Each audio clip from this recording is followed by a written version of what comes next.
వారికి ఉన్న ఆకాంక్ష కానీ నాకున్న ఆశయం కానీ ఆంధ్రప్రదేశ్ ప్రజలు చాలా బాగుండాలి, తెలుగు ప్రజలు ఎక్కడున్నా అద్భుతంగా రాణించాలనే కోరిక ఆకాంక్ష వారిది.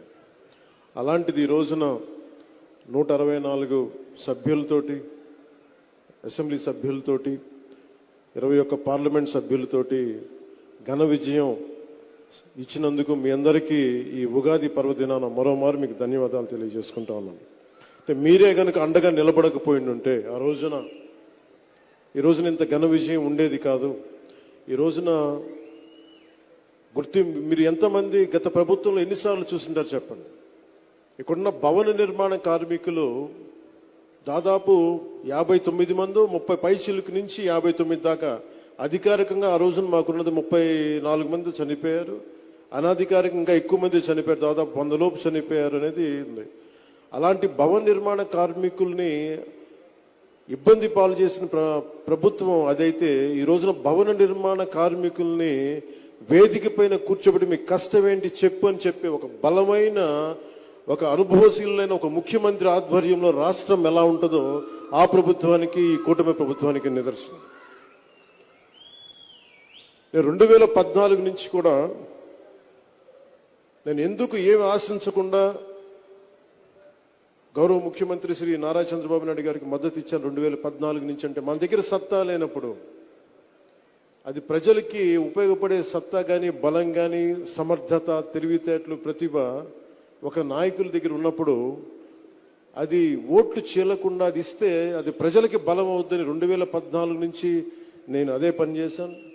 2024 కూడా ఎందుకు ఇంత బలంగా ఉన్నానంటే, ఆయనే గనక ఈ రోజున అధికారంలో గనక ముఖ్యమంత్రిగా లేకపోయి ఉంటే ఈ రోజున P4 పాలసీ, జీరో పావర్టీ బయటకు వచ్చేది కాదు. ఈ రోజున అప్పుల్లో కూరుకుపోతున్న రాష్ట్రాన్ని దిశానిర్దేశం చేస్తే దాన్ని బయటపడగి వేయగలిగే సత్తా ఉన్న శక్తి సరిపోయేది ఇంకెవరికీ కాదు.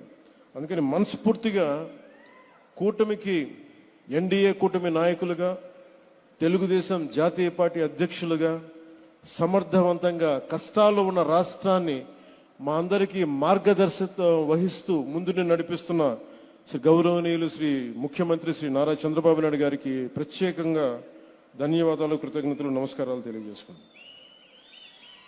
ప్రపంచవ్యాప్తంగా ఉన్న తెలుగు ప్రజలందరికీ, ప్రతి ఒక్కరికి ఉగాది పర్వదిన శుభాకాంక్షలు తెలియజేసుకున్నాను.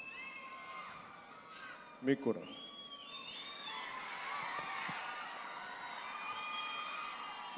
ఈ P4 గురించి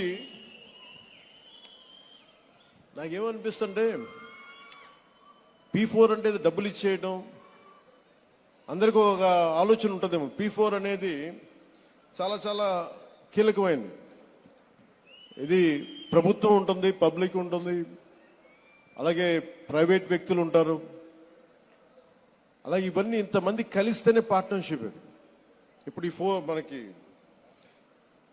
దీంట్లో చాలా మందికి, సగటు మనిషికి ఇక్కడున్న వేదిక పైన ఎవరు కూడా, చల్మలశెట్టి సునీర్ గారు కావచ్చు, గోయంక గారు కావచ్చు, లేదంటే మన కృష్ణారెడ్డి గారు కావచ్చు, గౌరవ ముఖ్యమంత్రి నారా చంద్రబాబు నాయుడు గారు కావచ్చు, వేదిక పైన పెద్దలు ఎవరైనా ఉండొచ్చు, ఇక్కడ ఉన్న చాలా మంది విశిష్ట అతిథులు కావచ్చు, ఐఏఎస్ అధికారులు ఉండొచ్చు, ఎవరికైనా సరే చదువుకునే సమయంలో, ఎదుగుదామనే సమయంలో అందరు చిన్న గ్రామాల నుంచి వచ్చిన వాళ్ళే, చిన్న చిన్న రాష్ట్రాల మారుమూల కుగ్రామం నుంచి వచ్చిన వాళ్ళే.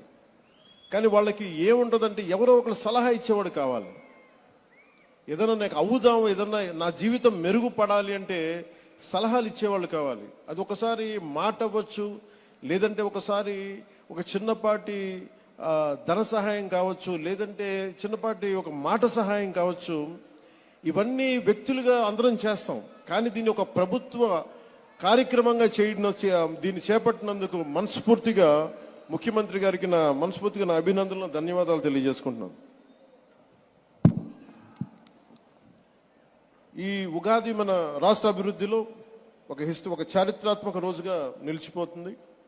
స్వర్ణాంధ్రప్రదేశ్ 2047 లక్ష్యాన్ని చేరుకునే దిశగా పేదరికాన్ని పూర్తిగా నిర్మూలించేందుకు జీరో పావర్టీ P4 పాలసీ అనే అద్భుతంగా మాట్లాడంటే తన మనసులో ఉన్నది చాలా బాగా స్పష్టంగా చెప్పాడు. అదేమిటంటే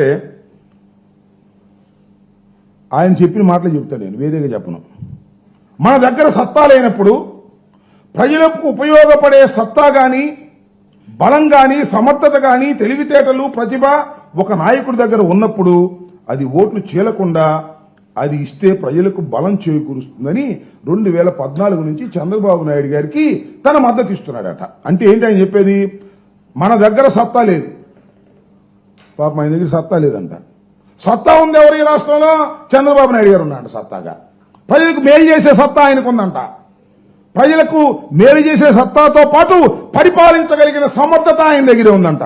ఆయన జీవినంతకాలం ఆయనే ముఖ్యమంత్రిగా ఉన్నారంట, ఈయనేమో కింద సేవ చేస్తాడంట.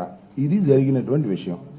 2014 నుంచి ప్రయత్నం చేస్తున్నాడు. నేను ఎందుకు ఈ విషయాన్ని నొక్కి నొక్కి చెబుతున్నానంటే, చాలా మంది పాపం పిచ్చోళ్ళు పవన్ కళ్యాణ్ ముఖ్యమంత్రి కావాలి, పవన్ కళ్యాణ్ సీఎం అని అరుస్తుంటారు కదా, మొత్తాన్ని సస్పెండ్ చేస్తాడు. జాగ్రత్త అరిశారంటే పిచ్చి పిచ్చిగా. ఆయనకి కావాల్సింది సీఎం, కావాల్సింది చంద్రబాబు నాయుడు. మీరేంటి మధ్యలో పవన్ కళ్యాణ్ సీఎం అంటే ఊరుకునేటువంటి పరిస్థితుల్లో లేడని కూడా ఈ సందర్భంగా నేను చెప్పదలుచుకున్నా. ఆయనకి సత్తానే లేదంట. ఏమండి నాకు అర్థం కాదా? ఎవడైనా నాకు సత్తా లేదని అనుకుంటాడా పోటీ చేసేటప్పుడు? నాకు ఈ సందర్భంగా ఒక సి నారాయణ రెడ్డి గారు రచించినటువంటి ఒక గేయాన్ని ఇక్కడ మీకు చదివి వినిపించాలనుకుంటున్నాను. ఎందుకంటే నిన్న మాకు ఉగాది సందర్భంగా మా సెంట్రల్ ఆఫీసులో మా నారాయణమూర్తి గారని ఆయన చదివి వినిపించారు. నాకు బాగా నచ్చింది, ఇవాళ అది గుర్తొచ్చింది. నా దగ్గర సత్తా లేదంటున్నా పవన్ కళ్యాణ్ గారికి చెప్తున్నా, అయ్యా ఆ జన సైనికులకి, వీర మహిళలకి మీకు కూడా చెప్తున్నా, నా దగ్గర సత్తా లేదో అంటున్నా ఆ పవన్ కళ్యాణ్ గారికి చెప్పమని చెప్తున్నా. సత్తా లేదంటే ఎక్కడి నుంచి వచ్చిందండి సత్తా? ప్రయత్నం చేయాలి కదా, ప్రయత్నం చేస్తేనే సత్తా వచ్చేది. అదే శ్రీనారాయణ రెడ్డి గారు చెప్పాడు, కరగనిదే కొవ్వొత్తి కాంతినెలా ఇస్తుంది, కరగనిదే కొవ్వొత్తి కాంతినెలా ఇస్తుంది, మరగనిదే నీరు ఎలా మబ్బు రూపు దాలుస్తుంది, మరగనిదే నీరు ఎలా మబ్బు రూపు దాలుస్తుంది, నలగనిదే అడుగులెలా నర్తించబడతాయి, మలసనిదే రాయి ఎలా శిల్పంగా మారుతుంది, మలసనిదే రాయి ఎలా శిల్పంగా మారుతుంది. అయ్యా పవన్ అన్నా, అసలు నువ్వు ప్రయత్నం చేస్తే కదా. నేను ప్రయత్నం చేయను, మా చంద్రబాబే ముఖ్యమంత్రి, నాకు అన్ని సదుపాయాలు బ్రహ్మాండంగా అందుతున్నాయి, ఇంక చాలు, నాకు ఇంకేం అవసరంలా. మళ్ళీ సదుపాయాలంటే వాళ్ళ కోపం వస్తుంది. నేను చెప్తే వాస్తవం చెబితే మళ్ళీ కోపం వస్తుంది. మా వీర మహిళలకి, జన సైనికులకి చంద్రబాబు నాయుడు గారి కోపం రాదు. పవన్ కళ్యాణ్ గారి కోపం వచ్చి 2 చెప్పులు పైకి ఎత్తాడు. సదుపాయాలు బ్రహ్మాండంగా జరుగుతున్నాయి. సదుపాయాలు అంతకంటే పాత మాటే, ప్యాకేజీ బ్రహ్మాండంగా అందుతుంది. ఏ నెలకు ఆ నెల ఎంత కావాలంటే అంత శుభ్రంగా డేట్ వారీగా అందుతుంది. అందువల్ల ఇక నాకు అనవసరం, నా దగ్గర సత్తా లేదు.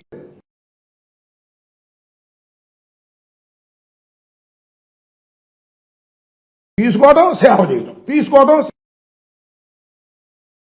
పవన్ కళ్యాణ్ గారు ఉన్న డబ్బులన్నీ లెక్క ఒక మాట అన్నాడు, నీతి నిజాయితీ కలిగినటువంటి పరిపాలన. నేను ఎక్కడ తప్పు చేయను, ఈయన తప్పు చేయడు, మానేసేటి తప్పు చేయటం. ఆయన వచ్చి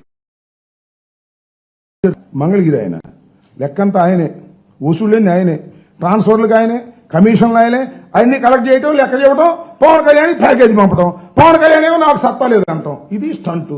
ఏంటయ్యా నాకు అర్థంగా. నిన్న పాపం చూశాను నేను డయాస్ మీద, చంద్రబాబు నాయుడు గారి బొమ్మ ఉంది, మార్గదర్శి బంగారు కుటుంబం.